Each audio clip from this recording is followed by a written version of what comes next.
Yet another brutal day for the Cardinals offense, and the Redbirds are now a 500 team. What's going on, everyone, and welcome into this edition of B-Schaeff Daily. Brenden Schaeffer with you in the evening hours of Tuesday, August 13th, 2024. Cardinals drop yet another game in Cincinnati to the Reds, but we can't really call them the lowly Reds anymore because there's a chance that at the end of the day on Wednesday, the Cardinals and Reds are going to be tied in the standings. The Cardinals are now a 500 team. They're 60-60 on the year. The Reds check in at now 59-61.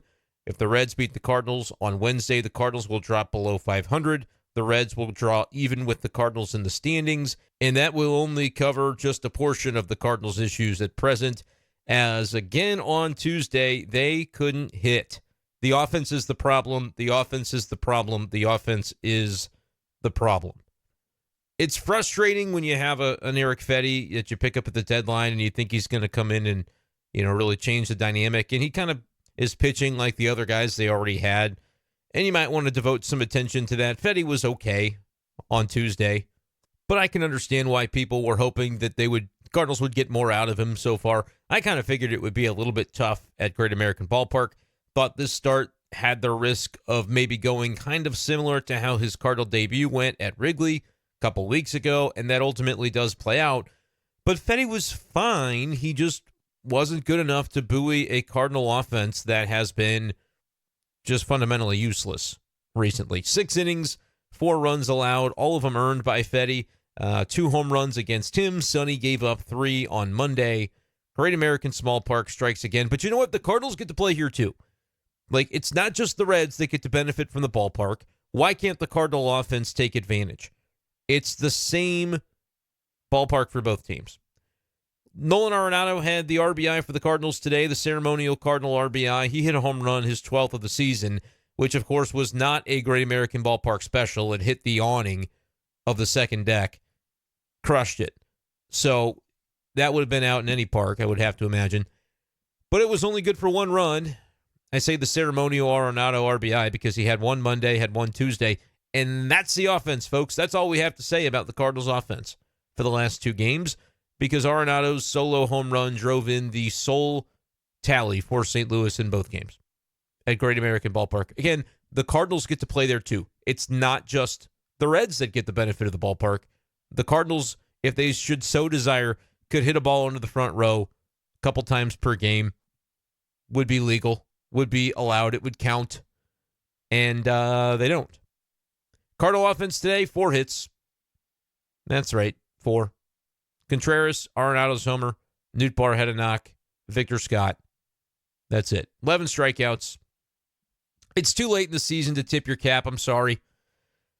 Hunter Greene's really good. Hunter Greene is a former number 2 overall selection back in 2017. I remember watching that draft and thinking, wow, this guy's a pitcher and a shortstop. Whatever they choose to do with him, he's going to be great. And it took Hunter Greene some time, but this year he's been great for the Reds. Talked about this yesterday. The Reds are just maybe having another starter away from, a healthy one, away from really dialing this thing in. They've got some interesting position players. They maybe don't have great depth of their lineup, but they've got some good players on that side of the ball. They've had some injuries there as well. But Hunter Greene is one such example of the Reds putting it together and getting it right with a draft pick. 7 innings, 1 run, 4 hits allowed, 1 walk allowed, struck out 8. Has now a 2.83 ERA on the season. Throws 100. It helps. It doesn't hurt. It helps. But he's got a good slider, too. That was a pitch he used to victimize the Cardinal lineup a number of times, including the 6th inning when he struck Burleson out on 1 and struck Contreras out on 1 after the Cardinals had a leadoff double in the frame. They stranded it at third base. It was a 2-0 game at that point. Could have drawn a little bit closer. Arenado hit the homer in the top of the 7th, so that was a spot in the game where you felt like things could be changing. Reds were able to get 2 more runs in the bottom of the 6th, so that sort of took the wind out of the sails for the Cardinals. Arenado did hit the homer in the next inning, but that was your final. 4-1, Reds win. I've talked about optimism. I've talked about sort of believing in what the Cardinals are selling at times this year. Hey, they say they're going to be a robust offense. Let's wait and see it. Let's give them some time. We've given them time. Are we caught holding the bag on this thing? A lot of folks in the YouTube comments are going to say, nope, not me. I'm not caught holding the bag because I've been telling you this team isn't very good. Well, you might be right. I mean, they're 60-60 now. They are as mid can be through 120 games. I'm not going to pretend that I don't see it. I'm going to tell you that there's room to fix it, 42 games worth of room to fix it, but they're running out of time. Playing like this, it's not going to happen without a change. It's not going to happen without a fundamental difference in the performance. And it's not to say that the Cardinals are just going through the motions and they don't care, but fans are saying that. That's the perception from a lot of Cardinals fans. And it's just too far for me. It's too far gone for me to get up in arms and have that debate of whether or not the Cardinals are given 100%, whether the effort's there every play. It just doesn't matter, honestly. There are people to whom it matters. Only Marmol is going to care about that interpretation. The record is all that matters, though, to Cardinals fans, and that's correct. Win some games. They got to win. And there is no moral victories when you lose to the Reds 6-1, 4-1. You're playing bad baseball at that point. You can tip your cap all summer long if you want to the opposing pitchers, and Hunter Greene's really good. But you don't get to just tip your cap into a 78-win season and then say, well, we were really good. No. That's not the way that it works. So the Cardinals have a fork in the road. They're at 500 now. It's been a while since they've been back down to 500. They've been handily above it for a good portion of the summer, and they're skidding. Their last month plus has been brutal. I don't know the exact number, 20-12 maybe in their last 32, something in that range. They've got a fork in the road. They can pick themselves up and play the type of baseball that they have claimed all season long that they were going to play. That's the team that they were. Or they're an average team, a mid team, a mediocre team, and they're probably going to miss the playoffs for a second year in a row. And if they do, there needs to be some top-down conversations about this St. Louis Cardinals organization. You guys can point at Ollie Marmol, and you can point at the coaches, Turner Ward, Dusty Blake. Those questions are going to have to be asked. If this Cardinals team doesn't turn it around, I'm on board with it. You have to. You cannot sit in mediocrity as the St. Louis Cardinals, who have pledged to the fan base that you are going to work to get back to the brighter days that Cardinals fans have known for some time. After last year's disaster, you can't then come around and have this be the result and say, yeah, everything's going well. Not if you want people to take you seriously. Cardinals fans, you guys are fed up with it. I understand. At a certain point, though, it's just foolish to say, oh, everything's going along just fine.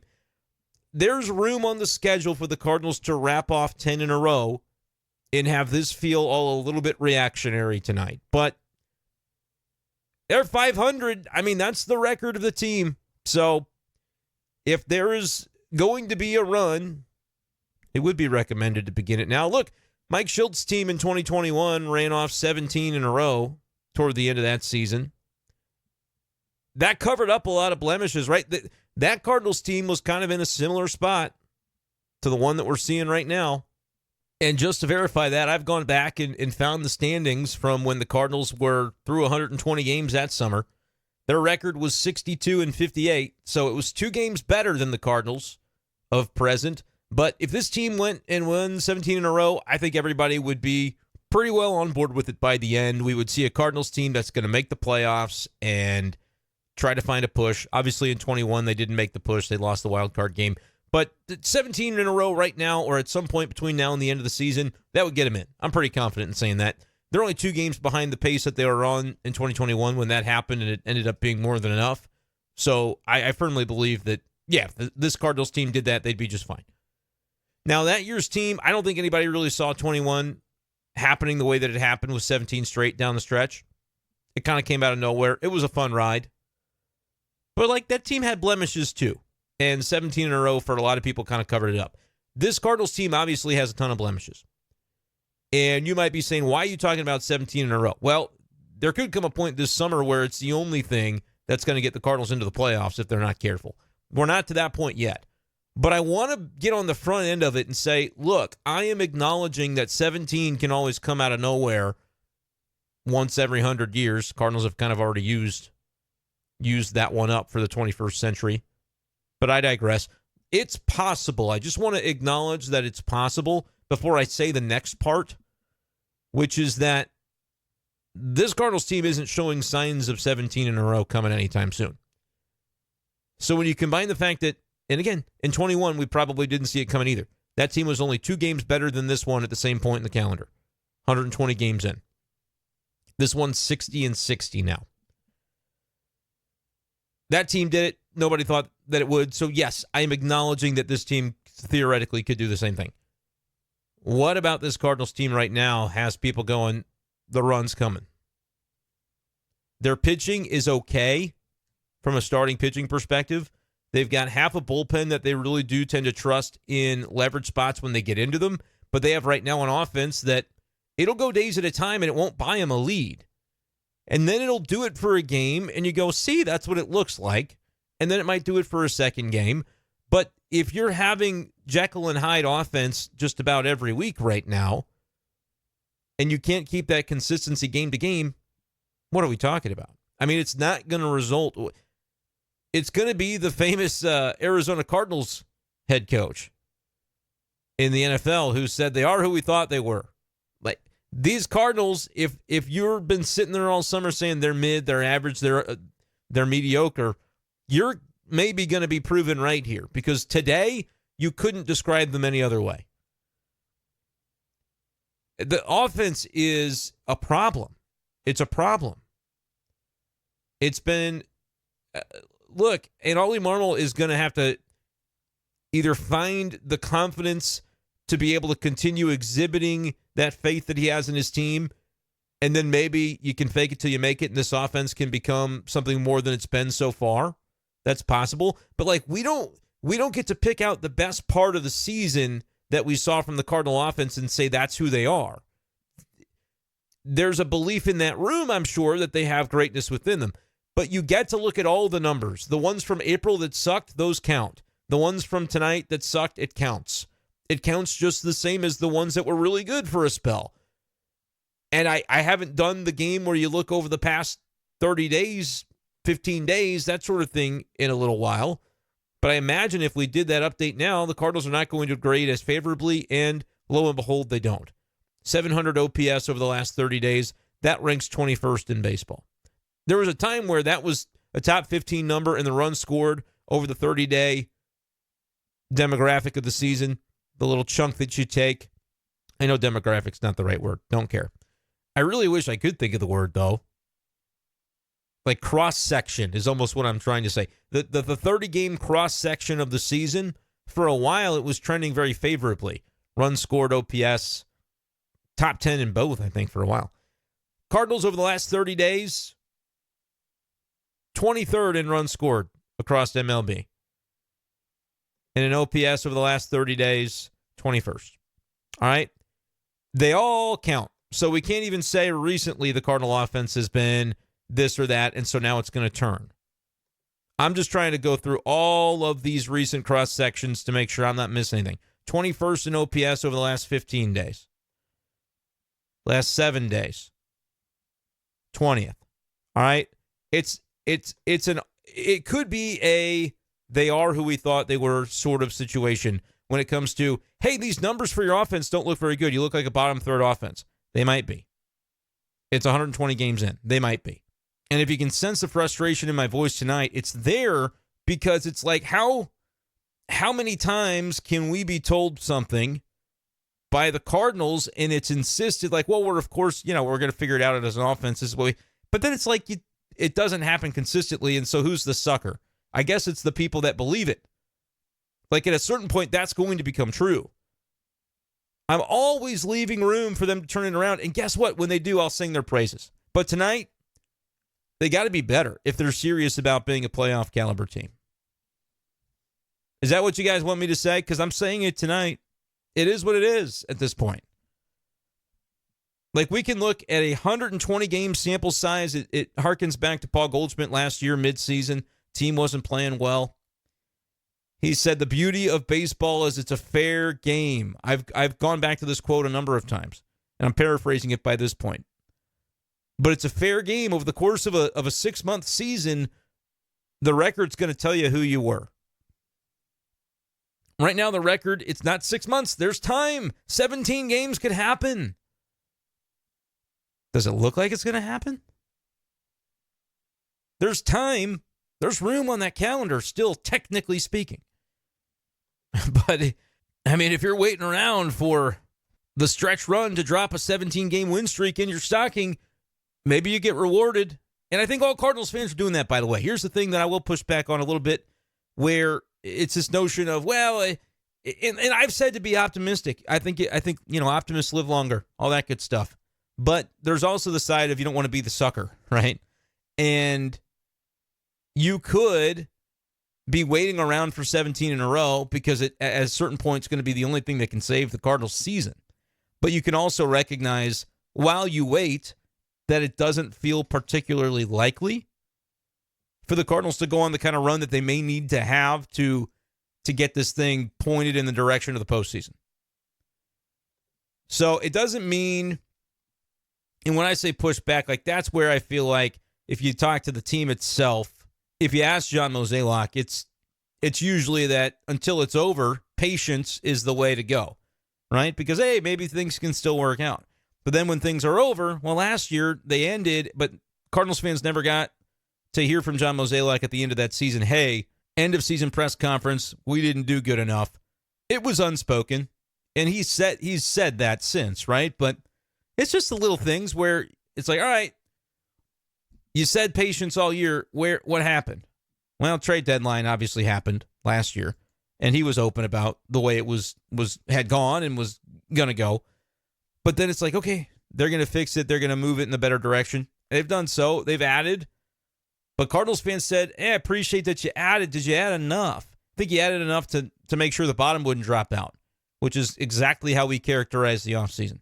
We said, hey, they clearly saw 2023 happen and said, absolutely having no starting pitching depth causes 90 losses. Got to fix that. Well, they did. And by depth, it wasn't that they added 7 starters and they had a 1 through 8 that was deep. They said our 1 through 5 we think can get us there. And they're going to pitch the majority of the games. And they have, to the credit of Mo. Steven Matz was, was not part of that equation. But you knew that he might not be, and they've been able to piece together the number 5 spot. Palante's been a revelation because I think without him it would have gone even worse to this point. But now learn a lesson. Like, don't put Steven Matz back into your rotation next year just because he might have a couple of good games down the stretch. Learn a lesson. Don't go deja vu all over again. But then there's the question of, look, I said top down. It goes above Ollie Marmol and the coaching staff. It goes to the front office, and it even goes deeper into the front office than just John Mozeliak. But John Mozeliak is responsible for each and every fixture within that front office. So who is the department that needs a refresh? And is it a number of the departments that could need it? These are fan questions that are realistic and reasonable. Right? Nobody wants to hear the smoke get blown up you know where after a season like this if this doesn't turn around. And I'm doing the, hey, there's a cliff thing. I'm doing that speech right now. I'm doing that speech tonight because the Cardinals haven't fallen over the cliff, but they're teetering on the edge of it. And lucky for them, the National League is crap, and so they're not even out of it while they teeter. They could win 7 in a row and probably be pushing for a playoff spot. The Braves have won a couple in a row, so they're going to need to cooperate a little bit more like they had been the previous couple of weeks. But they're only 3.5 ahead of the Cardinals right now. Now they're 2 ahead of the Mets, 3.5 ahead of the Giants, 4.5 ahead of the Reds. The Cubs are 5 back. So it is a crowded table. However, the Cardinals, even with their struggles, and they're 4 of their last 10, they continue to be like a little bit below 500. They keep these 10-game cross sections going 4-6. The Cardinals are 3.5 back. They could suddenly win 7 in a row, and then next week, podcast doesn't sound anything like this. But I feel like at a certain point, why even do the podcast if I'm not going to talk about the things that are obviously happening? And it is a putrid offensive showing, night after night, these recent games. They've got to be better if they're going to get anywhere. And if they're not going to get anywhere, you look at it after the season and say, hey, so that's 2 years in a row of not having a good offense. And yeah, that might mean a new GM, new Pobo, new everything. They might have to clean house. But what is the next guy, Chaim Bloom? Because look, you cannot at all tell me at this point in time, if the trajectory continues this way, that the Cardinals should promote from within for somebody to take Mo's job. Absolutely not. It just would be insanity. So Chaim Bloom's the guy. Unless they want to hire from somewhere else, Chaim Bloom's been running the audit on the organization the last year. And Mo had the foresight, at least, to make sure that somebody from the outside was doing this, could tell him kind of where they're at, and then he can present and say, hey, here's where I think this thing needs to go. It's almost like a year-long job interview, if I'm being transparent. That's what it looks like to me.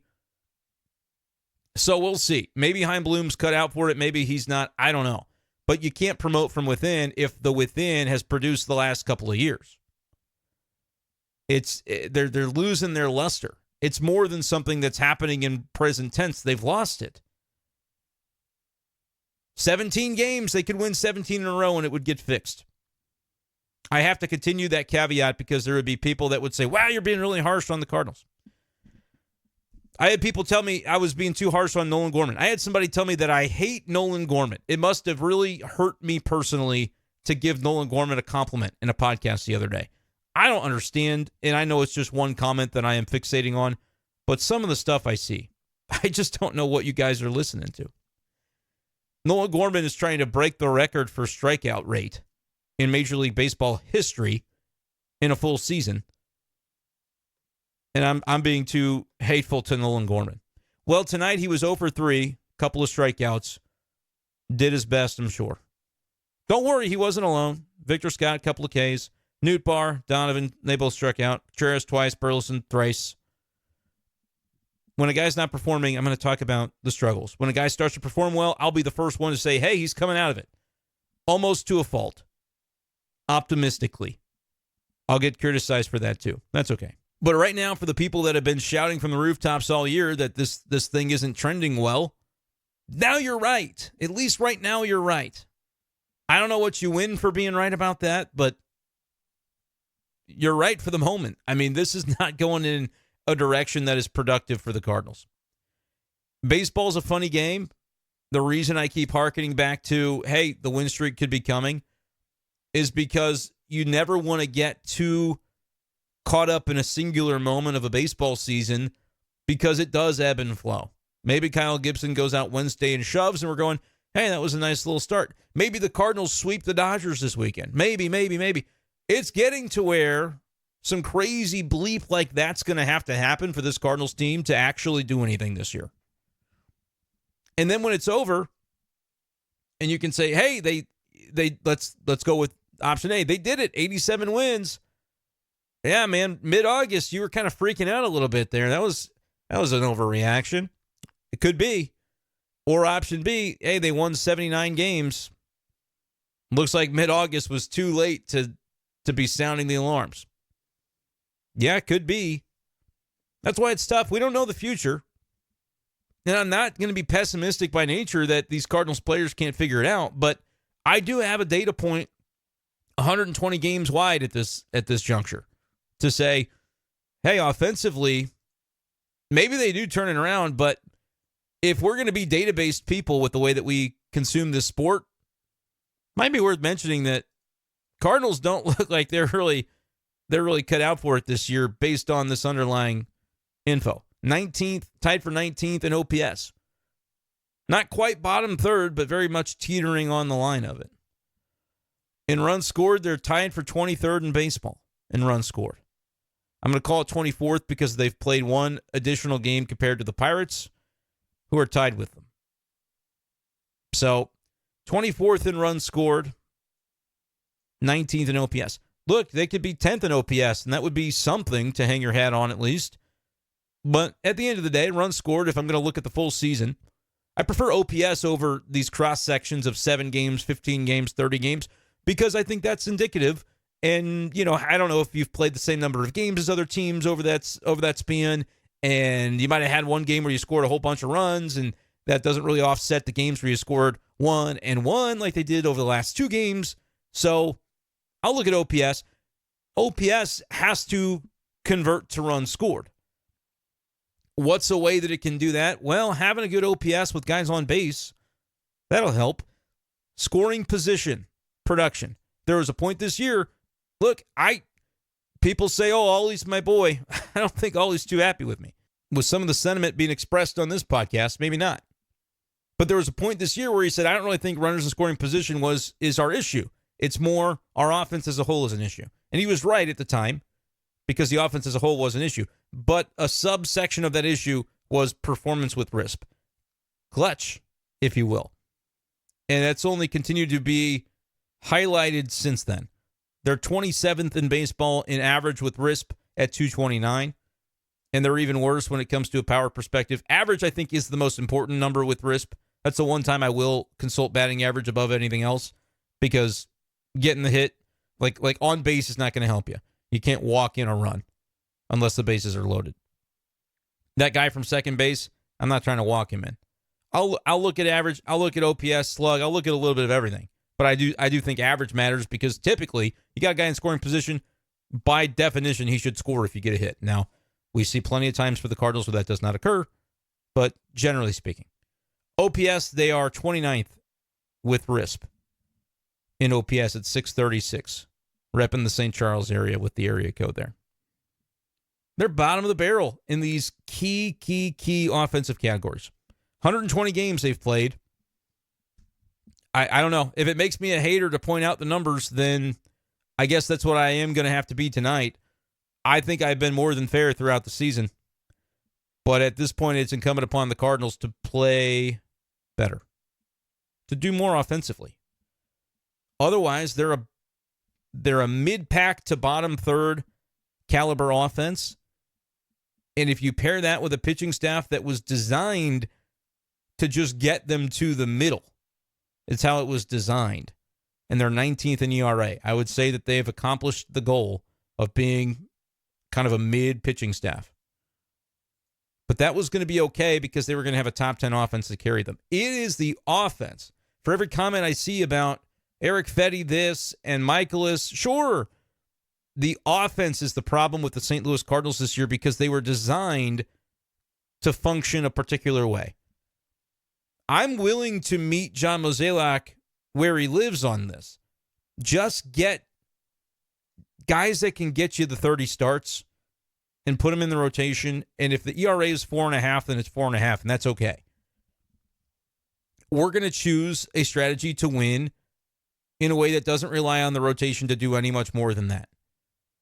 Some people said, well, that doesn't sound like a very good strategy. Maybe it wasn't. It was the one they chose, so I was willing to buy into it. Their ERA for starting staff is 23rd in baseball this year, 4.50. It's not great. It's bottom 10, but it almost matches what they told you it needed to be because they went out and got guys who had, Lance Lynn was closer to a 6 ERA last year, but had high ERAs last year, but they pitched innings, they took the ball, Kyle Gibson types, and Gibson's been solid. I think he's a 3.99 ERA. He's not been the problem. Not having depth, knowing that Steven Matz was part of your rotation. The question was asked. It's not that the media is not asking these questions. I was standing there on the patio in spring training in Jupiter when it was asked, hey, how about the depth behind your starting 5? Well, we think our 5 are going to be able to go and take the ball. Okay, that's what we'll write then. We'll tell your story for you. That's what the Cardinals' plan is to their 5 are going to go. Their 5 have largely gone. Credit to Mo, but you had to make the exception of Steven Matz. You knew that was going to play out a certain way, right? We said he's going to give you 100 innings, 120 innings maybe. It hasn't even been anything close to that. Cardinal bullpen, I think they nailed it in the offseason. That's what makes this so tough.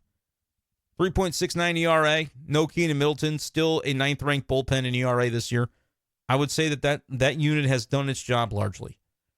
They should have added to it at the trade deadline in a way that was more than mop-up guy Sean Armstrong. Like they haven't put in Armstrong in a game that's counted, right? So you can't really tell me that was your big deadline acquisition. No, they did that move to get rid of Dylan Carlson, which I advocated for, and my stocks are looking great, by the way. Portfolio's looking sound. I believe Dylan has like a 900 OPS with Tampa at this point. Not sure he played today or not, but like I'm not criticizing that one. He was over 3 with a walk, so he's around 900 for the OPS, a little below. But that wasn't a big acquisition, and hey, maybe not acquiring a big name at the deadline was the right call for the bullpen because, well, you look at the Fetty move, that was maybe more about keeping the team above water for next year. You know, benefit added of stretch run this year, you'd have him in the rotation. Knew you were going to lose Lance Lynn to injury for a little bit. So you understand the thought process behind that trade. Tommy Pham, all right, we'll do something a little bit to try to help this year's team. Need a guy who can hit lefties, put him in there. Makes sense. The shine of the very first week or so of Tommy Pham, first couple of weeks, has waned a little bit, but he can still provide that value, I think, against lefties. But they didn't go out and do the thing at the deadline that I think the roster was calling for. Help the bullpen. The bullpen's been very good. It's been your best unit. However, it's wearing down, wearing a little bit thin, and you've only got 4 guys you trust. You need to find another one. Go get a leverage reliever. Okay, the cost of that is high. I get the sense the Cardinals didn't want to trade prospects to help this year's team because they were just kind of hoping, maybe it'll be enough if we just kind of wing it, which is a strategy one can take. Right now, though, they're sitting between themselves and several other teams before they're finding a wild card spot, 3.5 games back. They could win their next 8, and we're singing a different tune. I'm always going to keep repeating that because I don't want anybody to get the idea that I've counted the Cardinals out. I'm not counting them out, but I'm looking as a realist, and I'm saying, where's the element of the Cardinals right now that's telling you they're about to turn it on? It's the bullpen in their 9th-ranked ERA. That's the best element they've got to show for their season to this point. Starting pitching ERA 23rd, run scored 24th, OPS 19th. So it's the bullpen, and that's the unit that you're kind of like, they might be on fumes a little bit right now, or you just only know that there's only about half of the group that you really can trust because they don't, as far as leverage chances go, they don't really give them out to the other guys, and when they do, you kind of feel a little bit iffy about it. So I'm talking straight with everybody right now because I'm looking and I'm seeing what you guys are seeing. It's questionable that this Cardinals team's going to be able to turn it around, and I tell you what, they will not turn it around without an offensive infusion. Somebody, and probably multiple somebodies in this lineup, are going to have to be great down the stretch. I'm not even going to keep tooting the horn that it's got to be Goldie and Arenado. It's just got to be half the lineup has to just rake and be there on a consistent basis. Nootbaar hasn't been good enough. Goldschmidt, we've known the story with him. Arenado, I feel like he's coming around, honestly. And tonight, I'll play Ollie Marmol for you, for courtesy about Bally Sports Midwest, so you can hear what he had to say about the game. And in part of this audio, you'll hear him say he felt like Goldie took a good swing tonight. Maybe he's kind of, look, I mean, I think you could probably say 12 to 25 times this year that comment has been made about a guy being close, and that's okay. I'm not asking Ollie Marmol to go out there and say, my guys are not getting it done, they stink. No, like, you're going to look at the optimistic side. He's going to find that confidence, and maybe it's something that a player can then find a way to exude as well, and maybe, like I said earlier, fake it till you make it. But out here, I mean, there's no moratorium. You can just say it. The Cardinals' offense has been brutal relative to expectations. Like, not only are they 24th in runs scored, 19th, tied for 19th in OPS all season long, but they had to be, with the way the team was designed, the unit that carried the team. I don't forget stuff that I say previously. Like, this was the whole premise of the team coming into the season was, hey, they said the rotation's going to be kind of good enough as long as it eats some innings. And what did I say? Well, that means the Cardinals are going to have to win a lot of 5-4 games, 6-5 games. That's going to have to be the way they're built. And you looked at the lineup and you thought maybe they can do it. There's a world in which this team can do that this year. If they can get something out of Mason Wynn, well, guess what they have? He's been above expectation. then get something out of Burleson. I'm just going to go down the lineup here. Burleson, even though he struggled tonight, and the slider that he swung at was not close from Hunter Greene tonight in the 6th. But he's been above expectation, no doubt. I think you maybe are getting a little bit take-locked into, oh, he's our number 2 hitter. He's a guy that's just going to be always in there. Maybe not, But I don't really blame Ollie Marmol for the lineup stuff because they don't have anybody else stepping up to take that job from him. So, yeah, he's taken some of the better ABs on the team this year. Probably should have him still batting in the first inning. Contreras has been good. He's been largely the only one. Only one with an 800 or better OPS on the team. 863. Arenado's up to 719. I think his year will still go down as a disappointment, but there's room for that to not be the case. I mean, look, if he really turns it on and gets to 750, 770 OPS, below expectations, but didn't kill you this year, if that's what it ends up being. Donovan hitting 265 OPS and 720. You want a little bit more than that from him, but he's not killing you either. I'd say he's been about at expectation, probably a little bit below, because I was kind of waiting for another gear from Donovan. But maybe that's the deal. The Cardinals keep waiting for another gear from all these guys that they think have now, they're on the scene, they're here, they're ready to do the thing. But they don't have any. They don't have any guys that are. I mean, Spencer Steer. Who the hell is that? Well, he's a guy that's been around for the Reds for a few years now. He's OPSing 758. Granted, that Cincinnati lineup doesn't have a lot of guys that are. De La Cruz is the only one. He's their Contreras in terms of the only one OPS and 800 or better. But they're pitching. They've got high-end arms in their rotation. Their version of Sonny Gray is Hunter Greene, and it's gone a lot better for Hunter Greene than Sonny Gray this year. Granted, Sonny Gray, you could say, well, his peripherals are really good. If you just, who cares? It is or it isn't this year for the Cardinals. That's really the way it should be judged. Last year was the year where we excused it all, and we said, you know what? Anomaly. We're going to give you that free pass, and we'll see. Fix it, and then all will be forgiven. All right? That's still the job. The goalposts have not moved. They will not move. Not for me.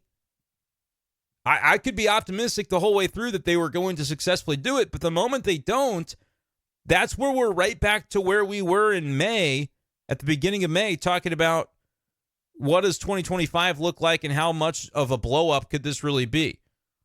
That hasn't gone away. It just hasn't been the conversation because the Cardinals raced out to a pretty good spot in the wild card standings. Now they're fading back. That it's not going to take long to flip that script if it's necessary, because the goalposts have remained the same spot. This team needs to make the playoffs. That's what fans should be demanding, and if not, John Mozeliak has to answer to that. And then a lot of the questions as to how it happened and how it went wrong would then be right back on his plate. If it's a situation where they go on the run that we're going, I don't really see it, but if it happens, all this goes away. It's judged on merit this year. For whatever all the reasons, look, I think there were a lot of explanations that could be, kind of delved into for why last year went so poorly, that you could look at it and go, you know what, I kind of get it. All right, give you another shot. You can't then do it a second year, though. And by it, I mean miss the playoffs. Anything short of the playoffs should be considered a failure for the Cardinals this season. And if that happens, it activates the next step in the process where I say, look, as John Mozeliak, I failed and I need to move aside. I need to step aside and let somebody else try. To me, that's incumbent upon Mo if this goes the wrong way. They could win their next 8 games. I know they could win their next 8 games. But if they don't, remember, I haven't forgotten all the stuff I said at the beginning of May. I haven't forgotten the night Wilson Contreras got injured. I said, look, for the first time, I think I'm below 50%. They're going to make the playoffs. And then they went on the run. I said, you know what? I'm back above 50%. I think they're going to find a way in. Today, it'll still be optimistic to say I am a coin flip. I'm right around that 50%. And the fan graphs and everything else will say ludicrous, way below that. And my tone of voice tonight, you're going to be hearing and say, well, why are you talking about 50%? It's way below that. Look at the numbers. Look at the schedule they've got coming up. Totally get it.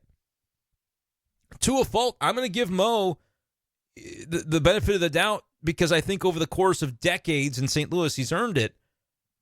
But believe me, that's gone if the stated goal is not met. They have to make the playoffs this year.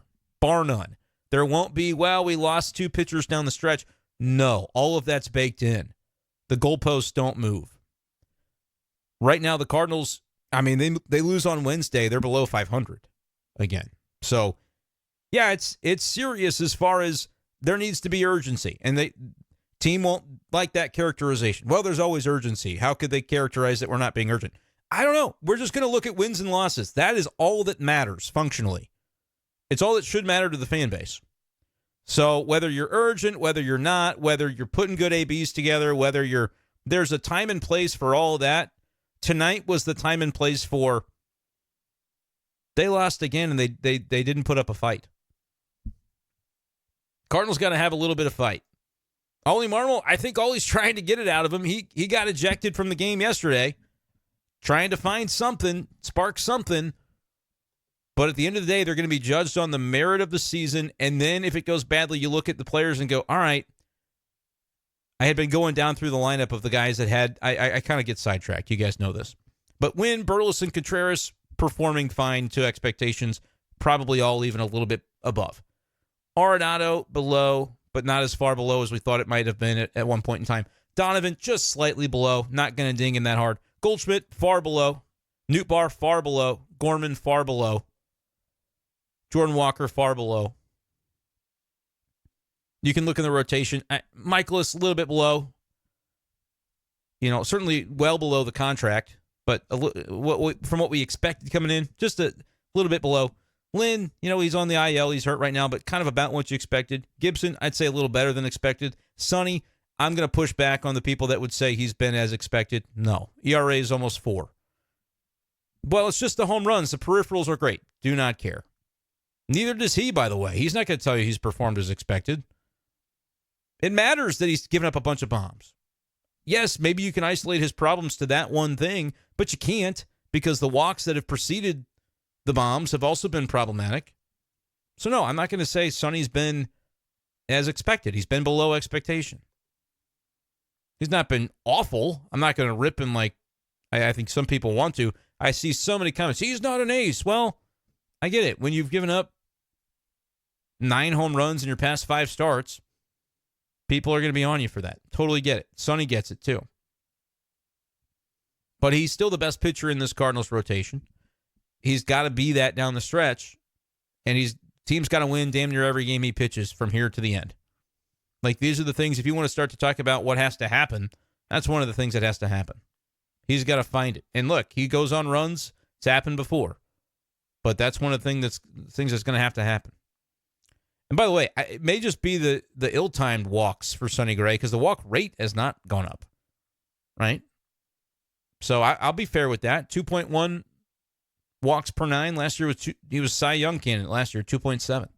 So he's actually had a decent walk. I mean, better than decent walk rate.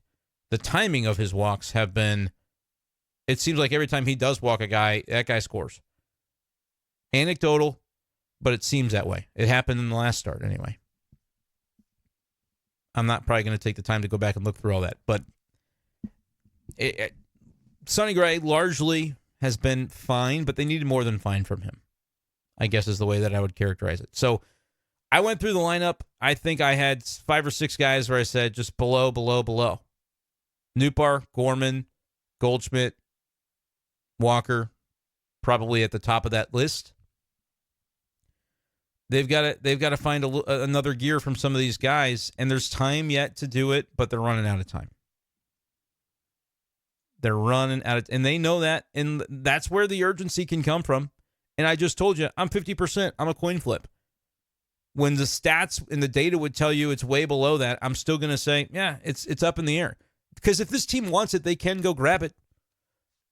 I don't know that the Braves are going to suddenly run away with it. It is a problem that you now can't really figure the D-backs or the Padres as teams that are going to fade. They've won 9 of 10. Like, they're not going anywhere. So it's that Brave spot, and you're reliant upon you making a run and the 3-4 teams in front of you not doing it. Makes it tough. I've ranted. It was the only way to do a podcast tonight. I couldn't sit here and go, well, in the 6th inning, no. Score some runs. the Cardinals should be better than this. They believe they should be better than this. They've told us all along they're better than this. It's time to start doing it. And look, no better opportunity than the Dodgers coming to town this coming weekend. Can't overlook this Game 3 against the Reds, though. Cannot get swept. Go win that game, and then you got to go win a Dodgers series. I honestly think the best thing for the Cardinals is the freaking difficult schedule they've got coming up. It's the best thing for them because there's no piddling around, losing to teams like the White Sox and crap like that that's going to be on their schedule. You're going to play the Dodgers. You're going to play the division-leading Brewers. You're going to play the Twins, who are well within they're in the wild card in the American League. You're going to host the Padres for 4. That's a team that's as hot as anybody in baseball. You're going to go to the Yankees and then to the Milwaukee Brewers. And then you get Seattle, who's locked in an AL West battle themselves before hosting. And then after that, it kind of lightens up a little bit. But that's the stretch we're talking about. Iron sharpens iron. I mean, it's for the Cardinals, this is the best thing they could have because you know what? If this schedule chews them up and spits them out, we don't need to worry about September. It's going to be over by then.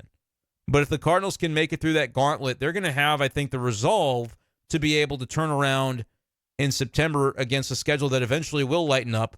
Reds, although the Reds are right where the Cardinals are, so what am I saying? But Reds, Toronto, Pirates, Rockies, Giants later on in that month. They do face the Guardians, but by then the Guardians might have it wrapped up in late September. It's all still there for them, but it's going to have to look a little bit different than a lot of people thought it would have when they were in the midst of a great run late May and June.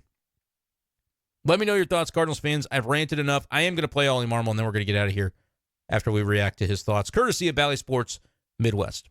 But you got to beat those type of guys, and he's created problems for a lot of teams over his last stretch. He's done a really nice job. Doesn't matter righty lefty. He's not a whole lot of production against them, and he continued that tonight. He gave us troubles. Fastball was electric. His other stuff played off of it well. He's tough at bat even for lefties, to be quite honest. Even more punch-outs against him as well. But, yeah, he was on tonight. He was good. What's the level of frustration when there's just not enough offense? Yeah, we just have to own it. I mean, at the end of the day, no one's going to feel sorry for us. We got to own the fact that we haven't come through in certain situations. And today's a tough pitcher. You have to grind out at bats. And moving forward, we have to be better. I mean, bottom line. You get the leadoff double from Victor and can't get him in. Is that just that back breaks your back when you can't get that run in? Yeah, Mace moves him there, just tries to take a good at bat, and if he's going to make an out, hopefully a productive out, which is what he did. And you got the right guy at the plate. I mean, Burleson has a good approach, short swing, makes contact, got beat. I mean, bottom line. But if you're asking me who I want up right now, who's feeling good about where they're at, and who takes a good at bat with runners in scoring position and just the ability to make contact. I mean, Burley's been really good all year at making contact. Greene beat him. Fetty was pretty good. He got beat on 2 cutters that were up in the zone. Yeah, he pitched well. You got the blooper for Steer for the run there, and then the homer by France, and then Candelario hits that after the close double play ball that could have got him off the field. But overall, I thought he did his job. Yeah. You've over the past week or so, but actually over some month, talk about how guys don't feel right at the plate. Obviously, it's not a light switch. It doesn't switch on. What gets guys closer to that? It's not facing a guy like Hunter Greene, but can it be grinding out at bats, or can it be a swing like Arenado had? What gets a group out of it? Depends on the guy. Some guys, they start to feel it when they start taking their walks. To be quite honest with you, your Donovans and Newts, they take their walks and they start controlling the strike zone better. Therefore, they start swinging at pitches that they can do more with. Nato, sometimes we've seen it where he takes a swing like he took today, and it just gets him on track with the direction of where he wants to go from a swing playing standpoint. So it really depends on the guy. There's not a blanket statement for the club. Everybody together. Different things for different guys. I will say Nato's starting to feel better about his swing. Goldie stayed on one today that looked good, but there's other guys that are still trying to grind it out and not getting rewarded. Ollie talking about the Cardinals lost 4-1 to the Reds on Tuesday. Spoke at the beginning about Hunter Greene. Said, tough arm, guy's good. Got to try to find a way to beat those kind of guys. At some point. And at the end, you heard him say, yeah, Goldie stayed on one. Arenado's swing looking better, but there are guys who are still trying to find it, not being rewarded. There's a difference between not being rewarded and just not producing good swings. And there were a number of the not good swing variety tonight for the Cardinals. I didn't see a lot of hitting into bad luck tonight. I saw a lot of strikeouts. And Hunter Greene will do that to you. He's done it to a lot of people. But he's on the other team. He's not on your team, so you got to beat him. Right? I look for the simplified approach at a certain point, and that's kind of where I'm at with this team. I think they've got guys capable of putting it together. I am still giving them the benefit of the doubt. I am predicting them to far out exceed their expectation in terms of what the data would tell you on their playoff chances. But it has to come from something that looks completely different than what it's looked like. It's not that they're close. It's not that they're yes, the characterization that they're grinding is accurate. It's not worth anything until it produces results at the end of a season. So we'll see if the Cardinals can get those results. I'm still of the mind, look, don't say I've gone to the other side. Don't say I've gone to the dark side. I said 50%. Coin flip. They've still got a shot. The data and everything points to that they do not. But I will choose to believe. And then look, you'll get to come back to this and say, hey, Brenden, August 14th, remember 50%. You were really giving them a pretty good shot of making it relative to the data. And then if they don't, I'll be able to say, yep, looks like I gave them more credit than they were due if they don't end up making it. But if they make it, I'll be able to look back and say, yep, it was bleak, but here they are now. You'll never catch me saying the season's over, all the stuff that I see in the comments. It's fine. It's your right to say it. I'm just outlaying the facts of the case, and they don't look too favorable right now for the Cardinals. We will see if they can turn those facts around. I do need to get to some quick down on the farm before we get out of here, though. So even though I said we're almost done, I guess we're not. We'll go a few more minutes with going to the place that we all love to go, down on the farm. It's time to go down on the farm. Brought to you by Hastings Layers Premium Eggs. You'll be happier than a jackass eating thistle. Huh? There's not really a lot necessarily to get into from some of these minor league games, but I've been neglecting one notable name in Down on the Farm recently, so I need to get back to talking about J.J. Weatherholt. So we'll make sure to do that before we get out of here. But let's start with AAA. We'll go from the top down. Memphis Redbirds lose to the old Jumbo Shrimp 4-3. The offense picked up 8 hits. They had 6 walks. They couldn't put runs together. Not as many notable names now with Jordan Walker up, but Herrera is still down there. He went 1 for 3, had a walk. Luken Baker, 1 for 3, also had a walk, had an RBI. He's got 77 ribbies on the season. No homer tonight for Luken Baker, but we know he's had plenty of those. And by the way, one more thing I wanted to say about Ollie Marmol and his comments about Hunter Greene having almost more strikeouts against lefties. I mean, he did make the lineup and put the lefties in there instead of Jordan Walker. Jordan Walker, 4 for 7 for his career against Hunter Greene at the big league level. I don't know in the minors if there was any. I guess Hunter Greene was already up as a big league mainstay before Jordan Walker's career began, so probably not any meetings there, but I don't know. But he was 4 for 7 against him with a walk as well, for whatever that's worth. And look, a couple weeks ago, Brandon Crawford took an at-bat because of something that happened 6 years ago. So I think it is fair to then point out the reverse and say, all right, we know that Hunter Greene is actually kind of reverse splitty and is tougher on lefties with his arsenal.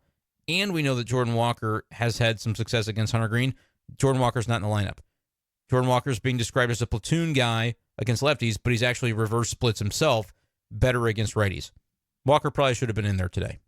Unless there's something we don't know. There's always that possibility. I cannot tell you the number of times that it's happened where I've gone in and I wasn't at a game and then I was, and then, oh yeah, this guy's dealing with something and it just wasn't known that he was injured or whatever.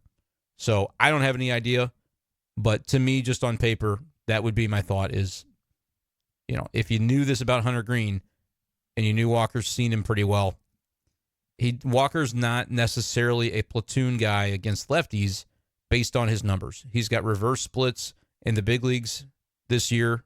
At the very beginning of the season, he played a little bit, didn't play well, but did have reverse splits, was better against right-handed pitching, was better against right-handed pitching in Memphis this year, was better against right-handed pitching throughout the MLB season in 2023. So those are the numbers. Those are the facts. Is it a small enough sample size that the Cardinals are going to ignore it? That's fine if it is. but it's kind of a year and a half of reverse splits for Jordan Walker. I don't know as far as back beyond that what his splits were in the minors. I'd have to go back and look, but just throwing that out there. Elsewhere for Memphis, so JC with a base hit, Koperniak, just kind of a blah game for the Redbirds. They lose 4-3. Pitching-wise, McGreevy took the L, 6 innings, 4 runs. Did strike out 7, though, so you like to see that. And Riley O'Brien, remember, he was optioned to AAA, scoreless 7th inning for O'Brien, and Roycroft had a scoreless 8th with a couple of strikeouts. So just checking in on some of the names that you know and love from down there in Memphis. Springfield Cardinals, we'll give them a little bit of a glance. They won 6-3 over the Frisco Rough Riders, and not really a lot of prospects right now at that level. But Jimmy Crooks, we always like to highlight the catcher. He hit his 10th home run of the season. He was 3 for 5 today with 3 runs driven in. So he's got that OPS at 906. I do think he'll be in Memphis next year. I think that feels like a pretty safe assumption at this point. But the reason I wanted to make sure we did not eschew down on the farm tonight would be the Palm Beach Cardinals. We'll skip over Peoria because I'm on a little bit of a time crunch. But I did want to mention J.J. Weatherholt has been doing some really good things recently for Palm Beach. It's the Cardinals' low A affiliate. On Tuesday, remember, no games on Mondays in the minors. On Tuesday, he went 1 for 4, also reached base via walk in that contest. Has the on-base percentage at .447 over the span of games that he has played so far. Just about 2 weeks or so since he got into game action for the first time. OPSing .447. He's hitting .265. He's got a slug of .412. So just the 1 home run at this point. But more than contending with that level. I would like to see him get to Peoria before the end of the year. Not a ton of calendar remaining, though. But OPSing about .850. And the thing driving that is the on base of .447. I think he had a 3 times on base recently. That was on August the 9th, where he walked a couple of times and had a hit. And then on August the 10th, which was Saturday, he went 2 for 4. And so he's doing some very good things.